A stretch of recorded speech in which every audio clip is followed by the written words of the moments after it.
mean that. Well, I'm guessing that at least a few of you got one of the things that you wanted to be when you were little from a book. Stories have always inspired us to be Supermans and Cinderellas, Harry Potters, or Nancy Drew. Me, when I was little, I wanted to be a pioneer. You know, the type with the bonnet and the braids and the skirt dress. That's actually me for Halloween. This was not several years ago. Yeah, that was me this year. I know, I'm really nervous. See, I was inspired by Little House on the Prairie. I love those books. Raise your hand if you've read any of the Little House books. Oh, yeah! Why is it only females? Well, I had a very special place in my 7-year-old heart for Little House on the Prairie. I had the entire box set, all 8 books, Little House in the Big Woods, Susie, Happy Golden Years, FYI, occupying a shrine-like place of special honor on one of my very full bookshelves. I read about Laura Ingalls Wilder's adventures and misadventures in Wisconsin and North Dakota and everywhere in between.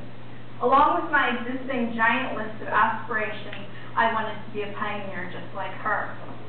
But since that wasn't too likely in the 21st century, there weren't too many more Western lands to explore, I settled for something else, being a teacher.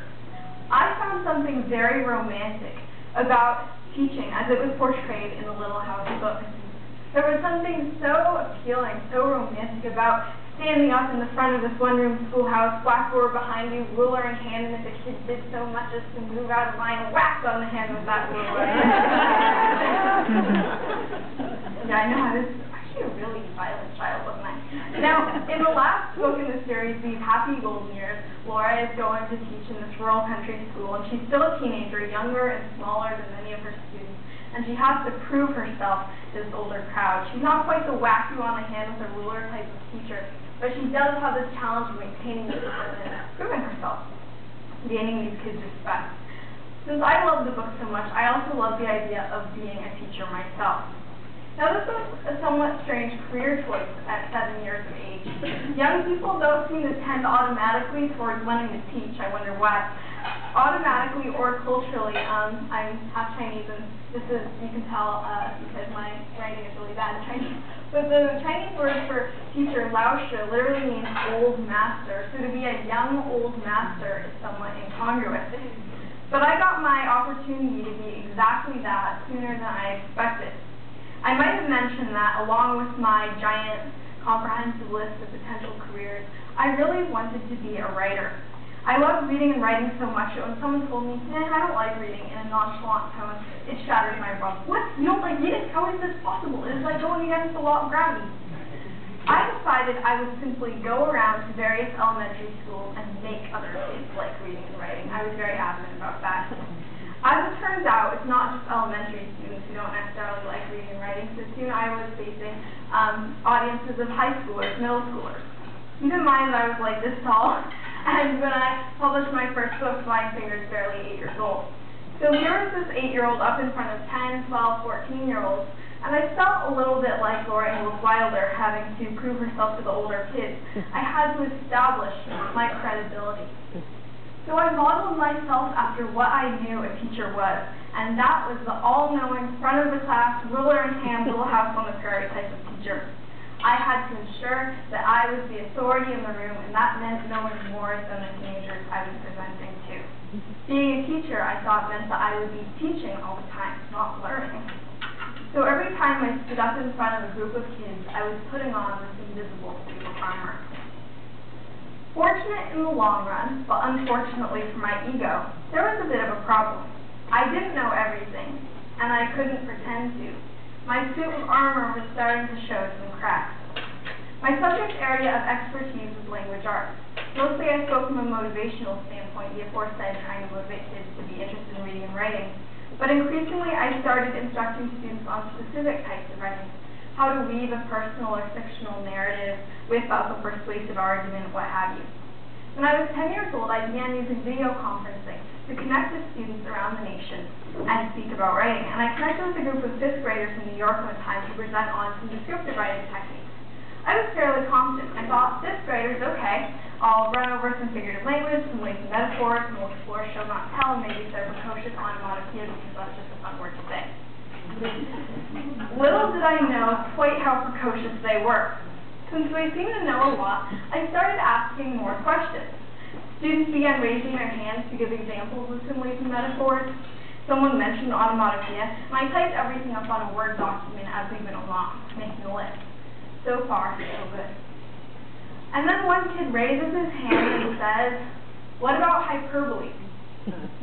Hyperbole? Hyperbole? My mind started spinning and going into overdrive and trying to find an instance where I'd heard that strange word hyperbole before.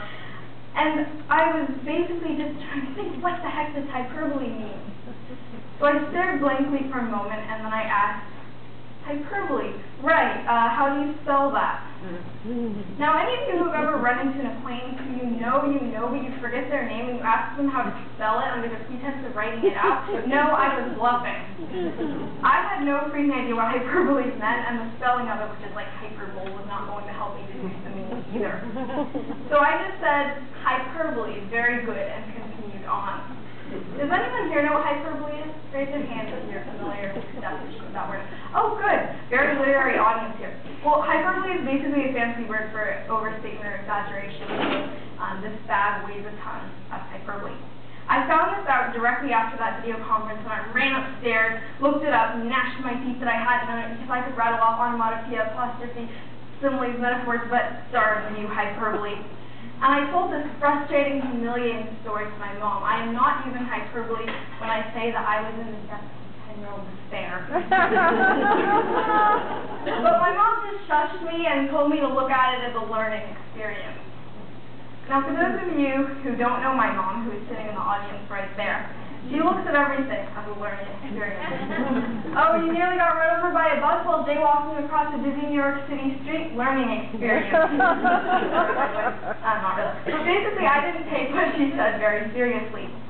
Fast forward about 2 years, and I'm doing another video conference. I'm asking students to provide examples of adjectives to describe this main character that we're creating. And someone says, beautiful. Easy, right? I start typing up, B-E-U. Wait a second, that's not beautiful. B-E-A-E, that's definitely not beautiful. And I'm actually beautiful, and you know this. And the kids are kind of laughing and squirming a little bit because, come on, Adora Svitak, the word is easy. How come you aren't spelling it?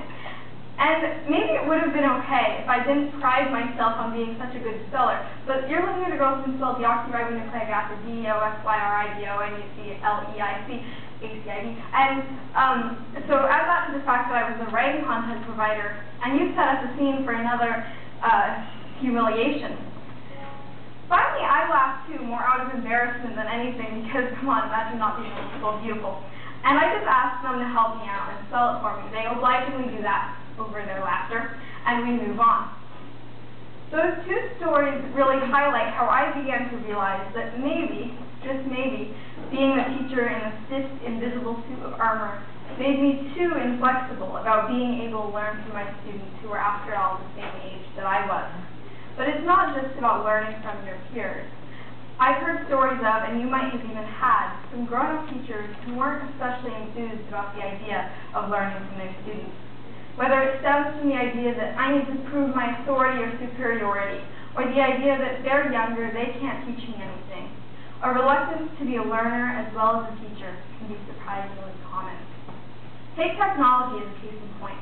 There are many amazing teachers who want to utilize students as a resource for learning about technology, and there are others who won't let students get near them. When that kid from New York raised his hand and stumped me with hyperbole, I probably should have stopped, asked him more, and given him a chance to teach me and his classmates something more. Instead, I just moved on. But imagine if I had told him to shut his mouth, to stop being a smart aleck, and that we haven't reached that concept yet, so keep quiet. I don't think any teacher would actually say that directly to a student. But in essence, that is what we hear every day. With, please don't read ahead in the text, you'll get out of sequence, you're moving too fast for the rest of the class, or teachers who aren't open to learning from students. One of my favorite teachers was exactly the opposite.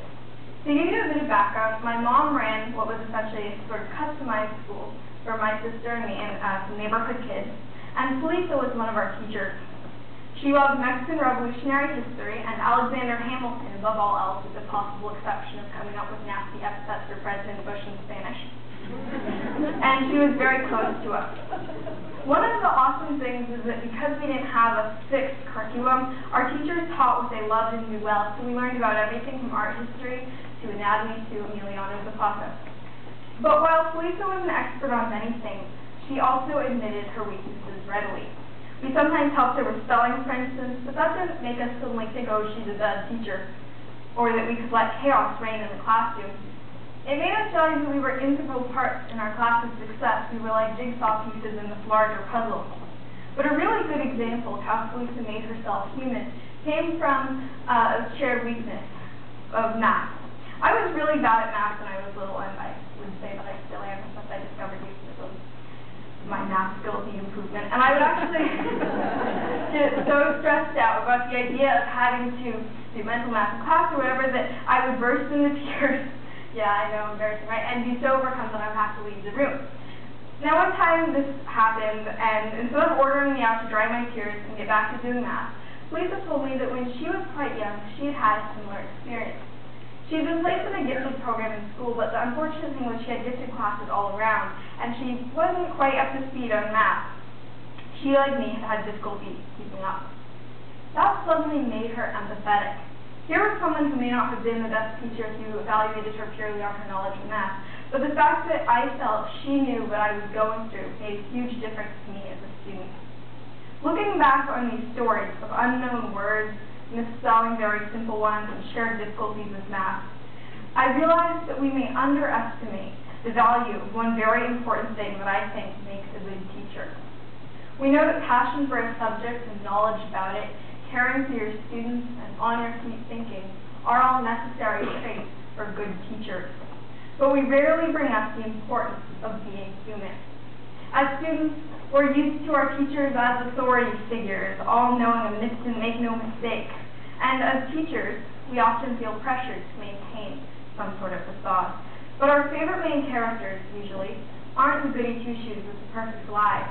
They're the Harry Potters whose bravery sometimes errs on the side of stupid, or Laura Ingalls Wilder who can't help but be vengeful and mean as that nasty mean girl Melly Olsen sometimes. They're the fictional characters who are every bit as flawed as we, the readers, are. Our favorite leaders aren't the ones who stay in the palace and protect themselves while the fighting's going on. It's Alexander the Great leading the charge against Darius. I'm guessing he was behind that picture, but still. Winston Churchill, who stayed in London and visited the bombed-out buildings in the worst days of the Blitz. So why should our favorite teachers be any different? I'm still working on exploring how I can be a better learner at the same time as being a teacher. One way I try to put myself on the front lines when I teach is through doing collaborative writing exercises with students. And this is why I feel like there's often a big gap between point A, where the teacher lectures about the concept, say, here's what makes a good persuasive argument, here's your thesis statement, and point B, where we get assigned a one-page essay by tomorrow, and make sure it utilizes all the things mentioned in that lecture. The average student might look at their friends, sigh a little, it's another essay, go home, stare at the sheet, and say, write a good thesis statement, what's good? And overall, it can seem like a pretty daunting task. So with my collaborative writing exercise, I try to bridge that gap. I take suggestions live from students, we work on a piece together, they see it come alive in front of their eyes. Not only does it provide more clarity, it also has a poison tester effect. Oh, the teacher's doing it, it can't be that bad. I was rereading These Happy Golden Years, which is the last book in the Little House series, and a little gem of dialogue caught my eye. It's a short part, but it made me realize that maybe Laura Ingalls Wilder and I, though separated by more than a century, weren't so different after all. Sure, she might have taught in a one-room schoolhouse up in front of a blackboard, me in front of a video conferencing camera, but we both started out trying to prove ourselves to an older crowd. And eventually she discovered a bit sooner than I that collaboration, reciprocal learning, and putting herself at the same level as her students, not all omnipotent superiority, was the way to go. In this passage, a student in Laura's class named Martha is facing a lot of difficulty with grammar, diagrams, sentences, and the like, and Laura says, I would like to go over it myself. I'm trying to keep up with my class in town, and grammar is hard. If you would like to, we can go through this lesson together. Later, Martha says, I understand it now. After this, I won't dread the grammar recitation so much. Don't underestimate that very short passage. Much like how Felisa related to me with her story about struggling with math herself, Laura and Martha are sharing this common goal.